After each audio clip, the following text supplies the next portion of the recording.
एक सच्ची घटना सुनिए एक संत की। वे एक बार वृंदावन गए, वहाँ कुछ दिन घूमे फिरे, दर्शन किए। जब वापस लौटने का मन किया तो सोचा भगवान को भोग लगाकर कुछ प्रसाद लेता चलूं। संत ने रामदाने के कुछ लड्डू खरीदे, मंदिर गए, प्रसाद चढ़ाया और आश्रम में आकर सो गए। सुबह ट्रेन पकड़नी थी, अगले दिन ट्रेन से चले। सुबह वृंदावन से चली ट्रेन को मुगलसराय स्टेशन तक आने में शाम हो गई। संत ने सोचा अभी पटना तक जाने में 3-4 घंटे और लगेंगे, भूख लग रही है, मुगलसराय में ट्रेन आधे घंटे रुकती है, चलो हाथ पैर धोकर संध्या वंदन करके कुछ पा लिया जाए। संत ने हाथ पैर धोया और लड्डू खाने के लिए डिब्बा खोला। उन्होंने देखा लड्डू में चींटे लगे हुए थे। उन्होंने चींटों को हटाकर 1-2 लड्डू खा लिए, बाकी बचे लड्डू प्रसाद बांट दूंगा ये सोचकर छोड़ दिए। पर कहते हैं न संत हृदय नवनीत समाना, बेचारे को लड्डुओं से अधिक उन चींटों की चिंता सताने लगी। सोचने लगे ये चींटे वृंदावन से इस मिठाई के डिब्बे में आए हैं, बेचारे इतनी दूर तक ट्रेन में मुगलसराय तक आ गए, कितने भाग्यशाली थे, इनका जन्म वृंदावन में हुआ था। अब इतनी दूर से पता नहीं कितने दिन या कितने जन्म लग जाएंगे इनको वापस पहुंचने में। पता नहीं ब्रज की धूल इनको फिर कभी मिल भी पाएगी या नहीं।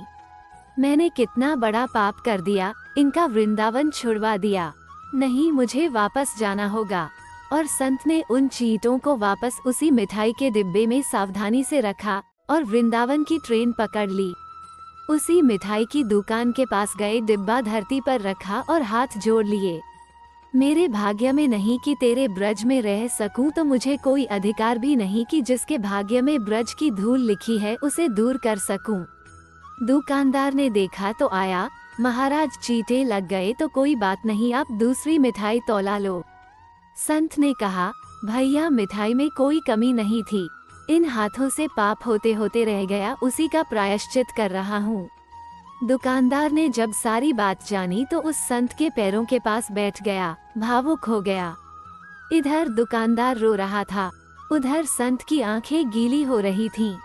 बात भाव की है, बात उस निर्मल मन की है, बात ब्रज की है, बात मेरे वृंदावन की है, बात मेरे नटवर नागर और उनकी राधारानी की है, बात मेरे कृष्ण की राजधानी की है। बूझो तो बहुत कुछ है, नहीं तो बस पागलपन है, बस एक कहानी। घर से जब भी बाहर जाए तो घर में विराजमान अपने प्रभु से जरूर मिलकर जाएं, और जब लौट कर आए तो उनसे जरूर मिले, क्योंकि उनको भी आपके घर लौटने का इंतजार रहता है।